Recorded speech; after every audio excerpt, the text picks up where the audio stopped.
छात्रों, आज मैं आपको लंग लकार पर आधारित वाच्य परिवर्तन बताने जा रहा हूँ। लंग लकार जिसको अंग्रेजी में पास्ट टेंस कहते हैं और वाच्य को अंग्रेजी में वॉइस कहते हैं, आप पहले ही से जानते हैं। तो कर्तृवाच्य में से कर्मवाच्य बनाने में लिए क्या होता है? कर्तृवाच्य में इस प्रत्यय का प्रयोग होता है, अक्तवतु का प्रयोग आप कर सकते हैं, और कर्मवाच्य में अक्त प्रत्यय का प्रयोग होता है। ये पास्ट टेंस में दोनों प्रत्यय लगते हैं तो आपको लंग लकार में वाच्य परिवर्तन होता है। जैसे उदाहरण में दे रहा हूं, सह चंद्रम, और यहाँ दृष्ट धातु से अक्तवतु प्रत्यय लगेगा तो दृष्टवान बनता है। इसका प्रकृति प्रत्यय है दृष्ट जोर अक्तवतु। एक कैसे क्रियापद भी आप जान रहे हैं, पास्ट टेंस में दृष्ट जोर अक्तवतु दृष्टवान बना। अब इसको जब हम एक कर्तृवाच्य है, एक्टिव है, अब इसको जब पैसिव में चेंज करेंगे तो सह का तेन कर लीजिए, चंद्रम पुल्लिंग शब्द है, ये चंद्र हो जाएगा। अब चंद्र के हिसाब से जो दृष्टवान था, जब ये प्रत्यय लगेगा पैसिव में तो दृष्ट हो जाएगा, चंद्र दृष्ट। इसका जो प्रकृति है, धातु प्रकृति और प्रत्यय दृष्ट जो रक्त है। यहाँ हम दो चीज सीख रहे हैं कि दृष्ट कैसे बना दृष्ट जो रक्त, और दृष्टवान कैसे बना दृष्ट जो रक्त। दूसरी बात, एक्टिव में इसका प्रयोग होता है अक्तवतु प्रत्यय का, और पैसिव में अक्त प्रत्यय का, यह भी समझ रहे हैं। दोनों चीजें हम यहाँ समझ रहे हैं एक साथ। अब अगर हम फिर दूसरा बना के दिखाते हैं, आप देखेंगे, रामः वनं गतवान। अब गतवान गम जो रक्तवतु है ऑलरेडी आप जान गए, तो यहाँ पैसिव में हो जाएगा इसका रामेण वनम गतम। अब नपुंसक है वनम, इसके हिसाब से हो जाएगा। तो आप देख लिए, गतवान बना है गम जो रक्तवतु,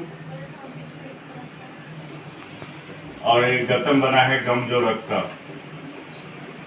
यहाँ दोनों ज्ञान एक साथ मैं लेके चल रहा हूं। अगर आप एक्टिव में लिखते हैं,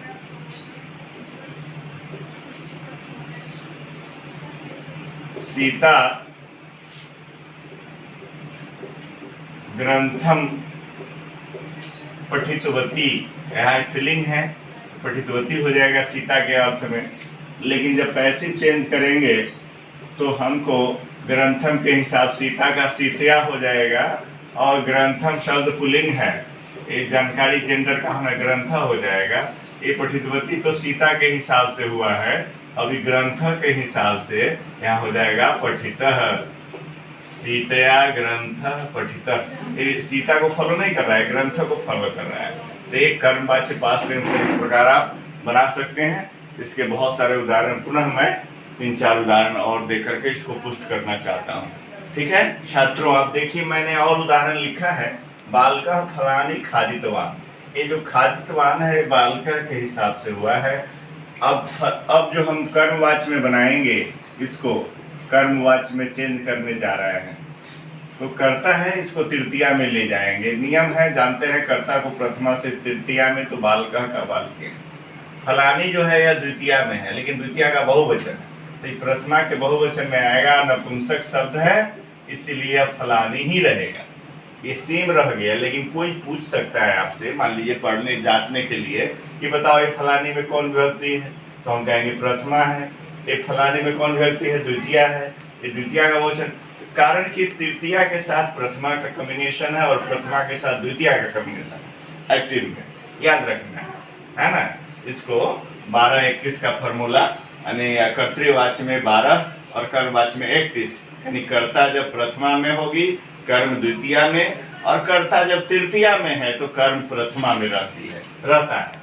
तो इस तरह से बालकेन फलानी। अब फलानी के हिसाब से बनाएंगे तो खादितानी हो जाएगा, अक्त प्रत्यय लगेगा।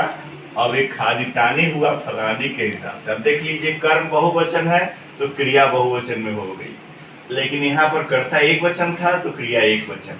अब एक कर्म से गाइड हुआ, यह भी दर्शाता है कि यह कर्मवाच्य का वाक्य है। दूसरा वाक्य और हम लिख दें एक दो कर्तृवाच्य। लेखकः पुस्तकानि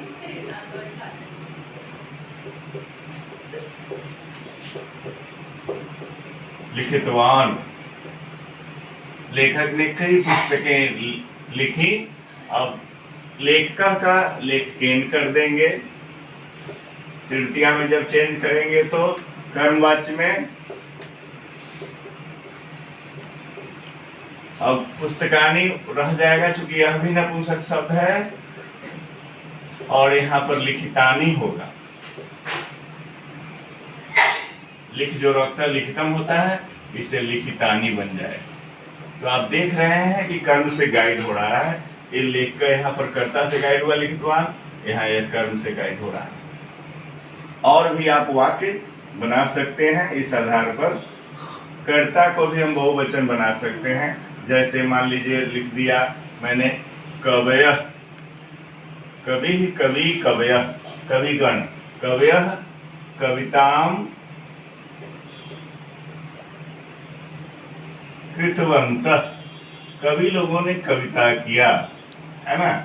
कविताम कृतवन्तः, बहुत सारे कविताएं। अगर एक वचन में यहाँ पर कवयः कविताम कृतवन्तः मैंने वाक्य लिखा, तो कवयः प्रथमा बहुवचन है, तृतीया के बहुवचन होगा तो कविना कविभ्याम कवि भी हो जाएगा। तो कवि भी। अब कविताम को एक वचन में लाएंगे, प्रथमा में लाएंगे, कविताम का कविता हो जाएगा। अब कविता है तो कृता हो जाएगा। अब कविता के हिसाब से यहाँ देखिए, कविता स्त्रीलिंग है तो क्री जो रखता कृतम न होकर कृता, कवि भी कविता कृता।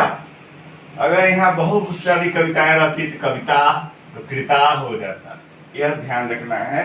यह भी दर्शाता है कि पैसिव वॉइस कैसे कर्म से गाइड हो रहा है। यानी verb is followed by object in passive voice, verb is followed by subject in active voice. ठीक है। कर्ता इसमें कर्म से प्रभावित होती है कर्मवाच्य में, और कर्तृवाच्य में वह जो क्रिया है वह कर्ता से प्रभावित होती है, और कर्मवाच्य में क्रिया कर्म से प्रभावित होती है। ठीक है। आज इतना ही। धन्यवाद।